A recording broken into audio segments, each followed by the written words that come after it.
ಮಟ್ಟಿಗೆ ಇವರು ನಾಟಕ ಮಾಡ್ತಾ ಇದ್ದಾರೆ. ಈಗ ಇದನ್ನು ಕೂಡ ಒಂದು ಗೇಮ್. ಇದು ಇಬ್ಬರು ಸಚಿವರು ಇದೀವಲ್ಲ, ಗೊಂದಲ ಸೃಷ್ಟಿ ಮಾಡೋಕ್ಕೆ ಅದನ್ನು ಗೇಮ್. ಯಾರು ಅವ್ರು ಯಾರು ಅಂತ ಹೇಳ್ಬೇಕಲ್ಲ. ಅವ್ರು ಹೇಳಿ ಅವ್ರು ಯಾರು ಅಂತ ಹೇಳಿ. ನಾವು ಇಬ್ಬರು ಸಚಿವರು ಇದ್ದೀವಿ, ಅವ್ರು ಯಾರು ಸಚಿವರು ಅಂತ ಹೇಳಿ. ಅವರು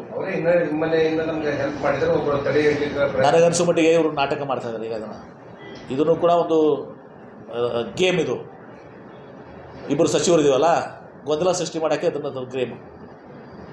ನಾನಂತರೂ ಗೊತ್ತಿದೆ ನಿಮಗೆ. ನಾವೆಲ್ಲ ಯಾವ ರೀತಿ ಅದನ್ನು ಚುನಾವಣೆಯನ್ನು ಎದುರಿಸಿದ್ದೀವಿ, ಏನು ಮಾಡಿದ್ದೀವಿ ಅಂತ ನಿಮಗೂ ಗೊತ್ತಿದೆ.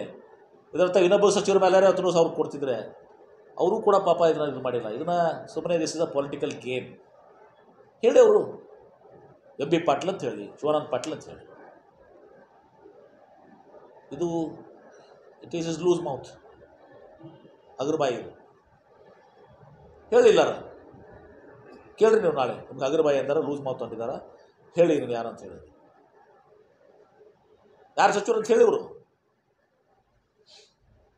ಸುಮ್ಮನೆ ಇದನ್ನು ನಮ್ಮಲ್ಲಿ ಕನ್ಫ್ಯೂಸ್ ಕ್ರಿಯೇಟ್ ಮಾಡಬೇಕು ಅಂತ ನಾಟಕ ಇದು. ಓಕೆ